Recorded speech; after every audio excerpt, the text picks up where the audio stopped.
దిశ టీవీకి స్వాగతం. ముందుగా ముఖ్యాంశాలు.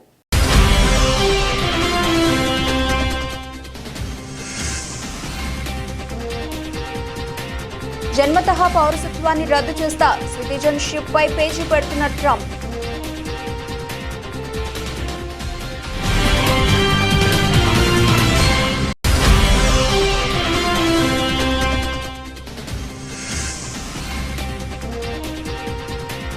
హిందువులపై దాడులు నిజమై అంగీకరించిన బంగ్లాదేశ్.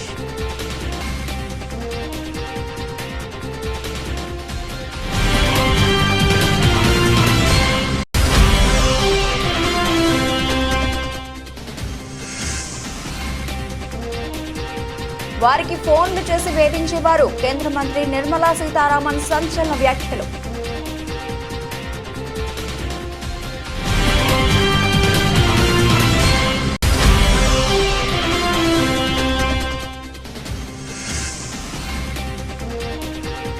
ఢిల్లీ నీదా నాదా, అస్థినలో ఆప్ బీజేపీ మధ్య రసవత్తర రాజకీయం.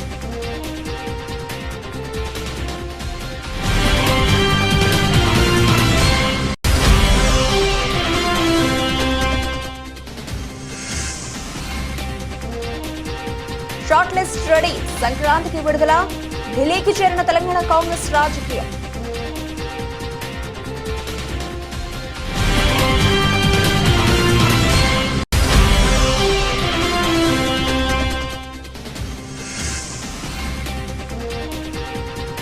డైవర్షన్ పాలిటిక్స్, డిప్యూటీ సీఎం ఆ షిప్ దగ్గరకు ఎందుకు వెళ్లలేదు? సంచలన వ్యాఖ్యలు చేసిన మాజీ సీఎం జగన్.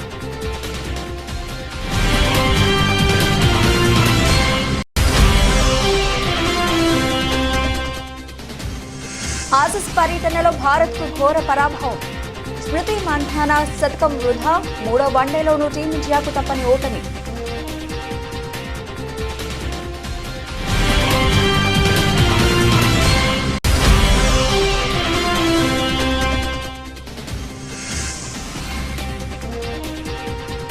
ఇక సహించేది లేదు, ఆ రూమర్స్ పై ఫైర్ అయిన సాయి పల్లవి.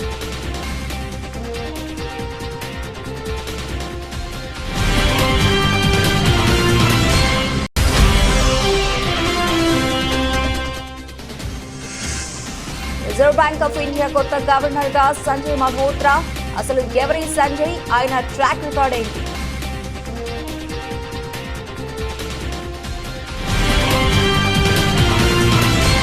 రైట్గా డీటెయిల్స్ లోకి వెళ్తే, అమెరికా నేలపై జన్మించే వారికి హక్కుగా దక్కే పౌరసత్వాన్ని రద్దు చేసే యోచనలో కాబోయే అధ్యక్షుడు డొనాల్డ్ ట్రంప్ ఉన్నారు.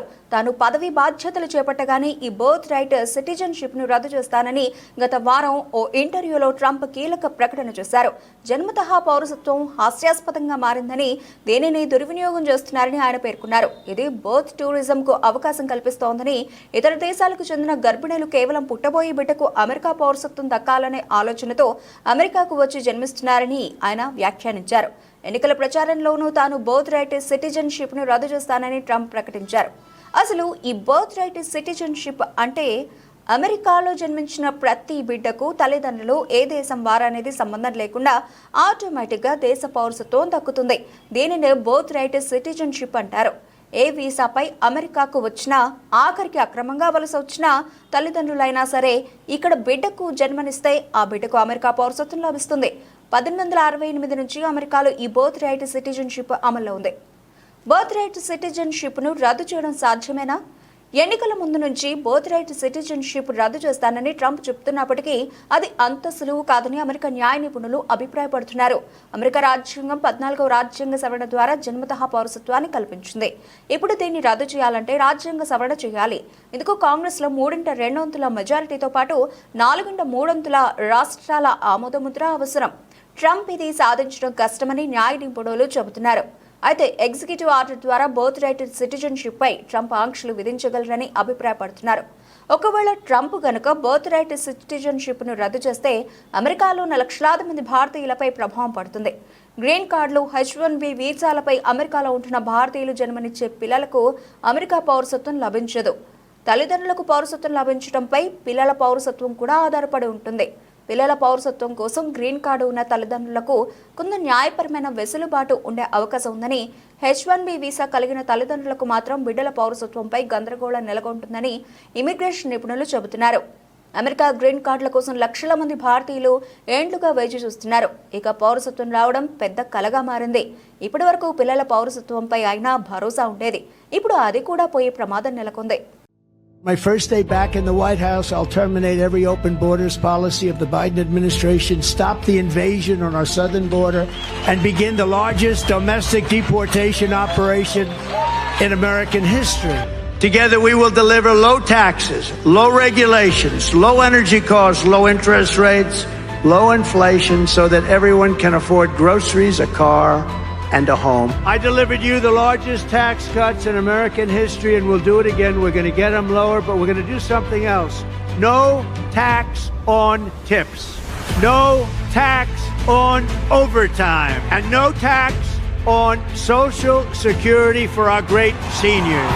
We cannot lose our dollar standard, everything the dollar represents, and we have to continue to have that be the world currency. I will create a government efficiency commission tasked with conducting a complete financial and performance audit of the entire federal government and making recommendations for drastic reform. I will end the Biden-Harris electric vehicle mandate on day one. I would immediately start with energy.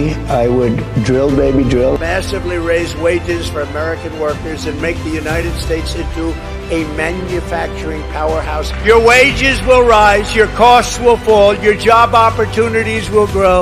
I will make a record investment in hiring, retention, and training for police officers. We will launch a federal task force to dismantle the gangs, the street crews, and the criminal networks that are ravaging our towns. We will stop the invasion, end migrant crime, support our police, strengthen our military, build a missile defense shield all around our country.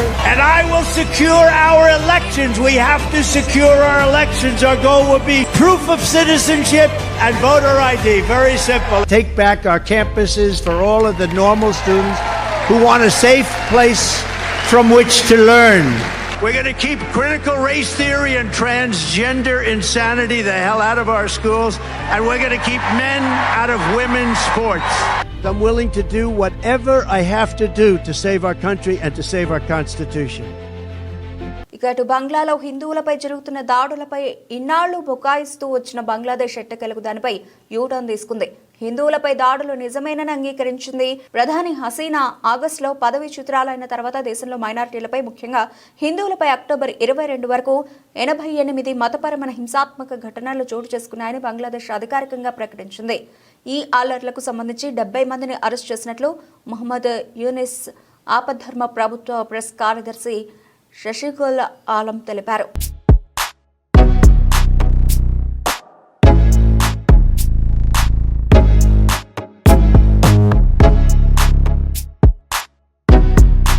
ప్రభుత్వ రంగ బ్యాంకులను కేంద్ర ప్రభుత్వం తమ మోసపూరిత మిత్రులకు అపరిమిత వనరుగా ఉపయోగిస్తోందని కాంగ్రెస్ ఎంపీ రాహుల్ గాంధీ ఆరోపించిన విషయం తెలిసిందే. రాహుల్ వ్యాఖ్యలపై కేంద్ర ఆర్థిక శాఖ మంత్రి నిర్మలా సీతారామన్ మండిపడ్డారు.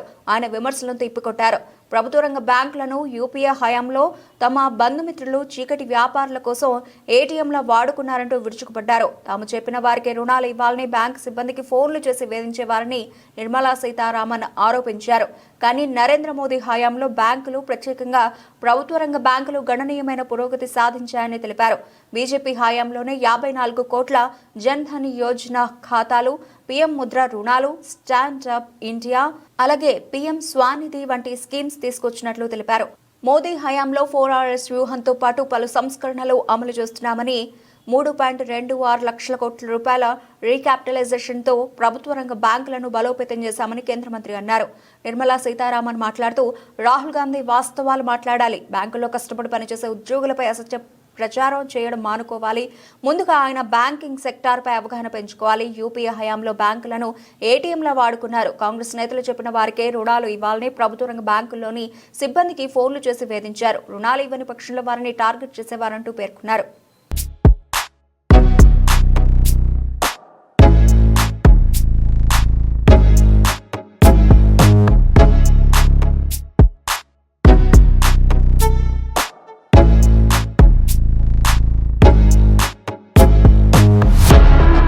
అదే ఢిల్లీ పీఠం. ఆధిపత్యం కోసం ఒక పార్టీ పోరాటం, జెండా పాతాల్ని మరో పార్టీ ఆరాటం, ఉనికి చాటుకోవాలని ఇంకో పార్టీ వ్యూహం. మొత్తానికి హస్తినలో రాజకీయం వింటర్లోనూ వేడి పుట్టిస్తోంది. నిజానికి వచ్చే ఏడాది ఆరంభంలోనే ఢిల్లీ అసెంబ్లీకి ఎన్నికలు. కానీ హస్తినలో హస్తగతం చేసుకోవడానికి ఇప్పటి నుంచే కొదమ సింహాల్లా తలపడుతున్నాయి అధికార ఆమ్ ఆద్మీ పార్టీ, కేంద్రంలోని ఎన్డీఏ. ఢిల్లీ నీదా నాదా, సత్తా చాటేదెవరో తేల్చుకుందాం రా, సై అంటే సై, తగ్గేదేలే, ఇలా సాగుతోంది హస్తినలో ఆప్ బీజేపీ మధ్య రసవత్తర రాజకీయం. ఒకరిపై ఒకరు విమర్శలు తీవ్రమయ్యాయి. ఎన్నికలే లక్ష్యంగా ప్రజలను ఆకట్టుకునే పథకాలు, మేనిఫెస్టోల రూపకల్పనలో బిజీ అయ్యాయి. అదే సమయంలో అవినీతి అక్రమాలపై ఒకరిపై మరొకరు దుమ్మెత్తి పోసుకుంటున్నారు. కేజ్రీవాల్ మాత్రం సింగిల్ గానే ఎన్నికల బరిలోకి దిగి బీజేపీతో తాడో పేడో తేల్చేసుకుంటున్నానంటున్నాడు. అన్ని రాష్ట్రాలు ఒక ఎత్తు, ఢిల్లీ ఒక్కటే ఒక ఎత్తు. 600 ఏది ఏమైనా ఆ ఒక్కటి కొడితే చాలు, హస్తిన దక్కితే దేశంలో కమలానికి తిరుగుండదు. ఇది బీజేపీ ఆలోచిస్తున్న తీరు. ఎలాగైనా హస్తిన చేజారకూడదు. ఎత్తులకు పై ఎత్తులు వేసినా సరే క్లీన్ స్వీప్ చేయాలి. ఆధిపత్యాన్ని నిలబెట్టుకోవాల్సిందే, అది ఒంటరిగానే అని బీజేపీ ప్లాన్ వేస్తోంది.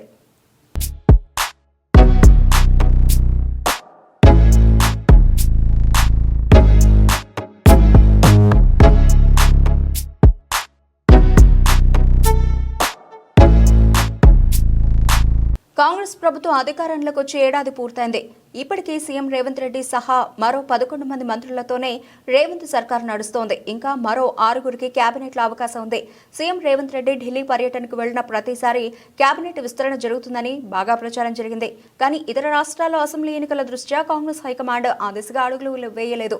కొత్త ఏడాదిలో సరికొత్త జోష్తో తెలంగాణ ప్రభుత్వాన్ని నడిపిస్తానని ఇటీవల సీఎం రేవంత్ రెడ్డి ప్రకటించారు. సీఎం ప్రకటనకు తగ్గట్టుగానే సంక్రాంతిలోపై కేబినెట్ విస్తరణ కోసం తెలంగాణ ప్రభుత్వం సీరియస్ గా ఆలోచిస్తోంది. ఇప్పటికే ఇతర రాష్ట్రాల్లో ఎన్నికలు ముగిసిన నేపథ్యంలో కేబినెట్ విస్తరణపై కాంగ్రెస్ కమాండ్ కూడా ఫోకస్ పెట్టింది. దీంతో తెలంగాణ కాంగ్రెస్ రాజకీయం ఢిల్లీకి చేరింది.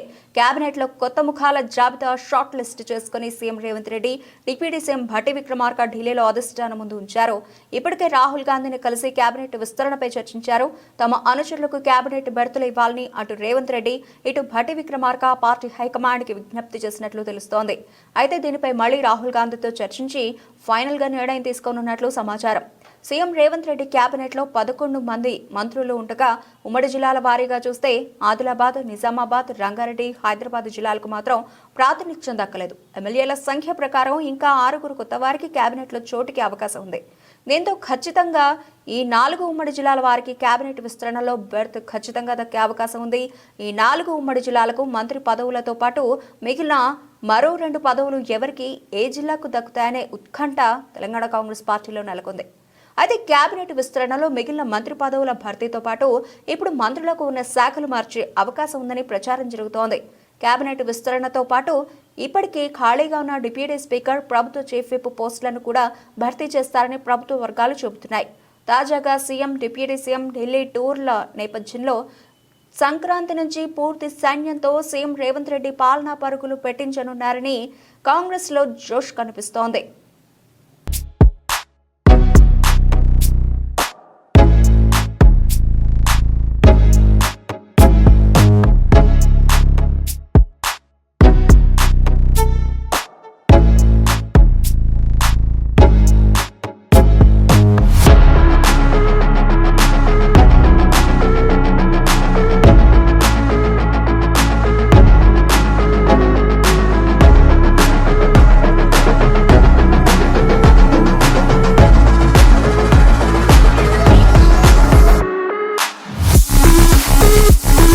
ఇటు సీఎం చంద్రబాబు నాయుడు సూపర్ 6 హామీలు అమలు చేయలేక ప్రతి నెల ఒక అంశం తీసుకొచ్చి ప్రజలను తప్పుదో పట్టిస్తున్నారని వైసీపీ అధినేత మాజీ సీఎం జగన్మోహన్ రెడ్డి మండిపడ్డారు.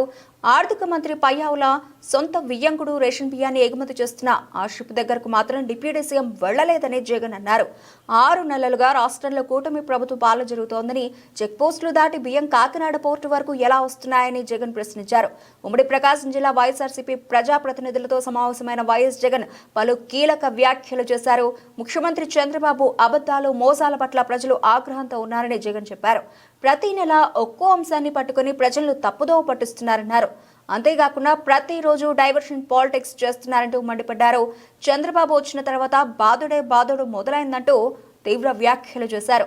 అధికారంలోకి వచ్చిన 6 నెలలకే ఎప్పుడూ చూడని వ్యతిరేకత ఈ ప్రభుత్వం పట్ల కనిపిస్తోందని, తమకున్న వ్యక్తిత్వం, విశ్వసనీయత వల్లే మళ్లీ అధికారంలోకి వస్తామంటూ జగన్ ధీమా వ్యక్తం చేశారు. బురద జల్లే వారితో ప్రస్తుతం యుద్ధం చేస్తున్నామని, అబద్ధాలు చెప్పడం, దుష్ప్రచారం చేయడాన్ని ఒక పనిగా పెట్టుకున్నారంటూ జగన్ పేర్కొన్నారు. దాన్ని తిప్పికొట్టాల్సిన అవసరం ఉందని వైసీపీ శ్రేణులకు పిలుపునిచ్చారు. పార్టీలో ప్రతి ఒక్కరికి సోషల్ మీడియా ఖాతా ఉండాలని, అన్యాయం జరిగితే దాని ద్వారా ప్రశ్నించాలంటూ వైసీపీ పార్టీ శ్రేణులకు జగన్ సూచనలు చేశారు. డిసెంబర్లోకి వచ్చేసరికి ఇప్పుడు కొత్తగా మీరు అంతా మనం చూస్తూ ఉన్నాం, రేషన్ బియ్యం అంటానండి. ఇప్పుడు కొత్తగా కనిపిస్తూ ఉందా రేషన్ బియ్యం అని చెప్పి. ఇప్పుడు నాకు నిజంగా ఆశ్చర్యం అనిపిస్తుంది ఆ రేషన్ బియ్యం కథలీలు చెప్తా ఉన్నప్పుడు. ప్రభుత్వంలో ఎవరున్నారు అని, ప్రభుత్వంలో మనం ఉన్నామా, ప్రభుత్వంలో వాళ్ళు ఉన్నారా అని నాకు అర్థం కాల. 7 నెలలు అయిపోయింది, దాదాపుగా 6.5 నెల అయిపోయింది వాళ్ళ ప్రభుత్వం వచ్చి. 6.5 నెల 7 నెలలు అవుతా ఉంది వాళ్ళ ప్రభుత్వం వచ్చింది. ఎమ్మెల్యేలు వాళ్ళు, మంత్రులు వాళ్ళు, కలెక్టర్లు వాళ్ళు, జాయింట్ కలెక్టర్లు వాళ్ళు, పోలీసులు వాళ్ళు, ఎంఆర్ఓలు వాళ్ళ అధికారులే, చెక్ పోస్టులు వాళ్ళవి, అన్నీ వాళ్ళవే. ఇవన్నీ దాటుకొని మళ్ళీ పోర్టుకు వచ్చింతే పోర్టులో కస్టమ్స్ అధికారులు, పోర్టులో సిఐఎస్ఎఫ్ పోలీసులు, ఇవన్నీ కూడా వీళ్ళు పొత్తులో ఉన్న కేంద్ర ప్రభుత్వం మనుషులు. మరి ఇవన్నీ దాటుకొని ఏదైనా మెటీరియల్ బోటులోకి పోగలుగుతుందా? ఆశ్చర్యం ఏమిటంటే ఈయన పోయిన బోటు పక్క బోటే ఫైనాన్స్ మినిస్టర్, ప్రస్తుత ఫైనాన్స్ మినిస్టర్ పయ్యావల కేసు వాళ్ళ సొంత వియ్యంకుడిది, శ్రీనివాసరావు గారిని సొంత వియ్యంకుడిది, పట్టాభి రైస్ ఎక్స్పోర్ట్స్. ఆయన ఎక్స్పోర్ట్ చేస్తున్నాడు పక్కన, అదే పోర్ట్లోనే పక్కన. అడిగిపోడు దీంట్లోకి వచ్చి మాట్లాడతాడు. నాకు ఆశ్చర్యం అనిపించింది, అసలు ఏందిరా నాయన ఇది, ఎవరు ప్రభుత్వంలో ఉన్నాము, ఎవడు చేస్తూ ఉన్నాడు అని చెప్పి. వైఎస్ఆర్సీపీలో మన కార్యకర్తలు మనోళ్ళందరూ వ్యవస్థీకృత నేరాలంట. అసలు వ్యవస్థీకృత నేరాలు చేస్తూ ఉండేది ఎవరు? చేస్తూ ఉండేది వాళ్ళు, చేసింది వాళ్ళు, మన మీద ఏళ్ళెత్తి చూపిస్తూ ఉండరు. ఆస్ట్రేలియా పర్యటనలో భారత మహిళా జట్టుకు ఏదీ కలిసి రాలేదు. వరుసగా 3వ వన్డే మ్యాచ్లోనూ ఓటమి పాలైంది. దీంతో 3 మ్యాచ్ల వన్డే సిరీస్ను ఆస్ట్రేలియా 3-0 తేడాతో క్లీన్ స్వీప్ చేసింది. ఆసీస్ నిర్దేశించిన 299 పరుగుల లక్ష్య ఛేదనలో భారత్ 45.1 ఓవర్లలో 215 పరుగులకే ఆలౌట్ అయింది. దీంతో ఆసీస్ 83 పరుగుల తేడాతో ఘన విజయాన్ని అందుకుంది. భారత బౌలర్లలో స్మృతి మంధానా 109 బంతుల్లో 14 4లు, 1 6 సెంచరీతో చెలరేగింది. అలాగే హార్లిన్ డియోల్ పర్వాలేదనిపించింది. మిగిలిన వారిలో కెప్టెన్ హర్మన్ప్రీత్ కౌర్, అలాగే జెమిమా రోడ్రిగ్స్లు 2 అంకెల స్కోర్ చేశారు. మిగిలిన వారంతా సింగిల్ డిజిట్కే పరిమితమయ్యారు. ఆసీస్ బౌలర్లలో ఆష్లిన్ గార్డ్నర్ 5 వికెట్లు తీసింది. అలానా కింగ్, మెగాన్ షర్చ్ చెరో 2 వికెట్లు తీశారు. అన్నాబెల్ సదర్లాండ్ 1 వికెట్ సాధించింది. అంతకుముందు తొలుత బ్యాటింగ్ చేసిన ఆస్ట్రేలియా నిర్ణీత 50 ఓవర్లలో 6 వికెట్ల నష్టానికి 298 పరుగులు చేసింది. ఆసీస్ బ్యాటర్లలో అన్నాబెల్ సదర్లాండ్ శతకంతో చెలరేగింది. అలాగే Ashleigh Gardner, Tahlia McGrath half సెంచరీలతో రాణించారు. భారత బౌలర్లలో అరుంధతి రెడ్డి 4 వికెట్లు తీసింది. దీప్తి శర్మ 1 వికెట్ సాధించింది.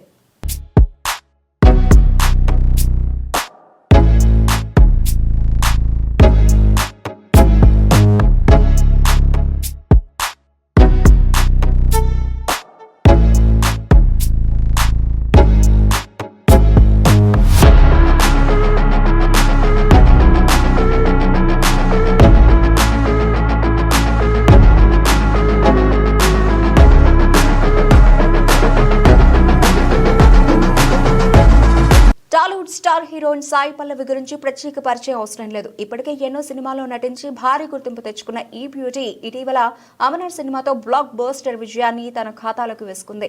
ఇక ఈ సినిమా తర్వాత త్వరలోనే గ్లోబల్ స్టార్ రామ్ చరణ్ హీరోగా నటిస్తోన్న గేమ్ చేంజర్ సినిమాతో ఆడియన్స్ ముందుకు రానుంది. అలాగే బాలీవుడ్లో కూడా రామాయణం సినిమా చేస్తోంది. అయితే సాయి పల్లవి ఈ సినిమా కోసం తన చాలా అలవాట్లను మార్చుకుందని, ఈ సినిమాలో సీత పాత్ర పోషిస్తున్నందుకు ఆమె నాన్ వెజ్ మానేసిందని, పూర్తిగా వెజ్ మాత్రమే తింటోందని, అంతేగాక ఇతర దేశాలకు వెళ్లేటప్పుడు కూడా తన చెఫ్ల బృందాన్ని తనతో తీసుకెళ్తోందని పెద్ద ఎత్తున వార్తలు వస్తున్నాయి. ఇన్ని రోజులు ఈ వార్తలపై స్పందించిన సాయి పల్లవి తన సహనాన్ని కోల్పోయింది. ఎట్టకేలకు ఈ వార్తలకి చెక్ పెట్టింది. తాజాగా తన సోషల్ మీడియా వేదికగా ఇలా రాసుకొచ్చింది. చాలాసార్లు, దాదాపు ప్రతిసారి నేను నిరాధారమైన పుకార్లు, కల్పిత అబద్ధాలు, తప్పుడు ప్రకటనలు వేరే ఉద్దేశంతో లేకుండా వ్యాప్తి చెందడాన్ని చూసినప్పుడల్లా మౌనంగా ఉండడానికి ప్రయత్నిస్తాను. కానీ ఇప్పుడు అసలు అలా ఊరుకోను. ఏదైనా పేరున్న మీడియా లేదా పేజీ నాపై తప్పుడు పుకార్లు రాసినా, చెప్పినా మౌనంగా ఉండబోనని, ఒకవేళ అలా జరిగితే ఖచ్చితంగా చట్టపరంగా ఎదుర్కొంటానని సాయి పల్లవి స్ట్రాంగ్ వార్నింగ్ ఇచ్చింది. దీంతో సాయి పల్లవి చేసిన ఈ పోస్ట్ నెట్టింట వైరల్ అవుతున్నాయి.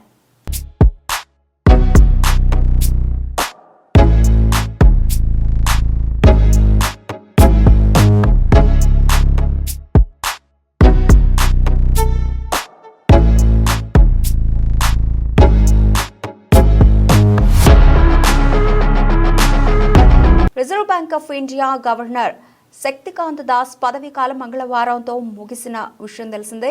ఆయన స్థానంలో కొత్త గవర్నర్గా సంజయ్ మల్హోత్రాను నియమించారు. అయితే శక్తికాంత దాస్ పదవీ కాలం పొడిగిస్తారని భావించినప్పటికీ అలాంటి ప్రకటన ఏమీ రాలేదు. కొత్త గవర్నర్గా సంజయ్ మల్హోత్రా బాధ్యతలు చేపట్టారు. గతంలో ఉర్జిత్ పటేల్ రాజీనామా తర్వాత సెంట్రల్ బ్యాంక్ బాధ్యతలను శక్తికాంత దాస్ చేపట్టారు. 2018లో రిజర్వ్ బ్యాంక్ ఆఫ్ ఇండియా గవర్నర్గా శక్తికాంత దాస్ పదవి బాధ్యతలు చేపట్టారు. ఆయన హయాంలో అనేక ముఖ్యమైన ఆర్థిక నిర్ణయాలు తీసుకున్నారు. అయితే ఆయన పదవీ కాలాన్ని పొడిగిస్తూ కేంద్ర ప్రభుత్వం ఎలాంటి నిర్ణయం తీసుకోలేదు. అటువంటి పరిస్థితుల్లో సంజయ్ మల్హోత్రా నియమితులయ్యారు. ఆర్థిక సేవల రంగంలో అతని అనుభవాన్ని పరిగణలోకి తీసుకుని ఈ నిర్ణయం తీసుకుంది ప్రభుత్వం. Sanjay Malhotra Indian administrative service కింద రాజస్థాన్ క్యాడర్ నుండి తన సేవను ప్రారంభించారు. సంజయ్ మల్హోత్రాకు ఆర్థిక సేవల రంగంలో అపారమైన అనుభవం ఉంది. అతను భారత ప్రభుత్వ ఆర్థిక మంత్రిత్వ శాఖలో ఆర్థిక సేవల విభాగం కార్యదర్శిగా ముఖ్యమైన బాధ్యతలు నిర్వహించారు. ఇది కాకుండా అతను కేంద్ర రాష్ట్ర ప్రభుత్వాల్లో పన్ను ఆర్థిక విషయాల్లో లోతైన అనుభవం కూడా ఉంది. సంజయ్ మల్హోత్రా వచ్చే 3 ఏళ్ల పాటు రిజర్వ్ బ్యాంక్ ఆఫ్ ఇండియా గవర్నర్గా కొనసాగనున్నారు. ఆర్బీఐ గవర్నర్గా ఆర్థిక మంత్రిత్వ శాఖలో పనిచేస్తున్న సంజయ్ మల్హోత్రా పనితీరు ఎలా ఉంటుందో చూడాలి.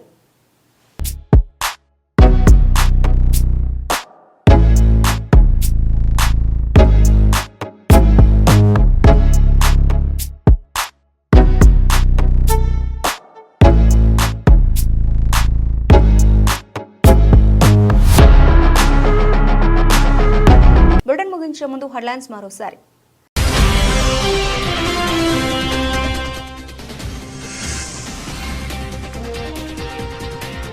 జన్మతః పౌరసత్వాన్ని రద్దు చేస్తా, సిటిజన్షిప్ పై పేజీ పెడుతున్న ట్రంప్.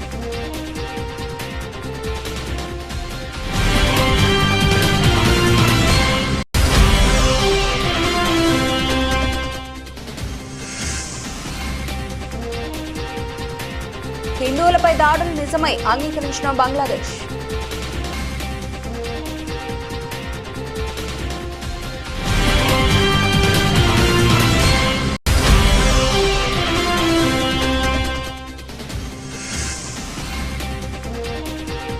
వారికి ఫోన్లు చేసి వేధించేవారు, కేంద్ర మంత్రి నిర్మలా సీతారామన్ సంచలన వ్యాఖ్యలు.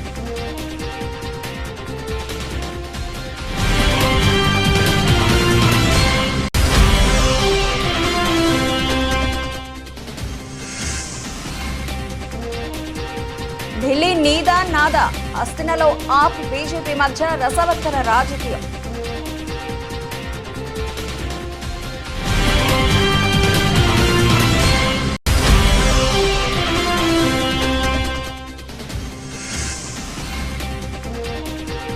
షార్ట్ లిస్ట్ రెడీ, సంక్రాంతికి విడుదల. ఢిల్లీకి చేరిన తెలంగాణ కాంగ్రెస్ రాజకీయం.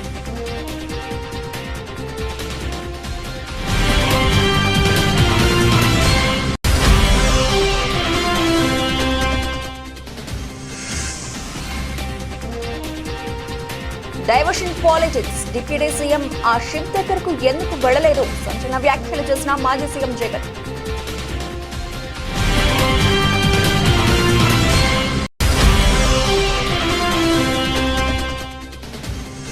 ఆసీస్ పర్యటనలో భారత్కు ఘోర పరాభవం.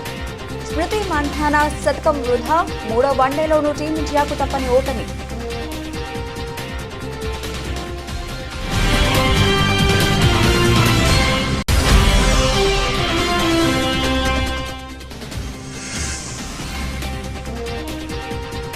ఇక సహించేది లేదు. ఆ రూమర్స్ పై ఫైర్ అయిన సాయి పల్లవి.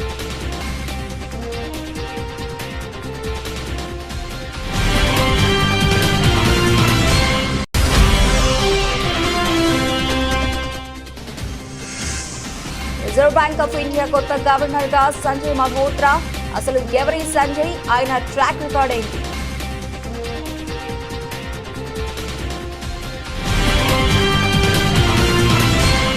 ఇవి ఇప్పటివరకు నవలసిన అప్డేట్స్. మరిన్ని అప్డేట్స్తో మళ్ళీ కలుద్దాం. అంతవరకు సెలవు. నమస్తే.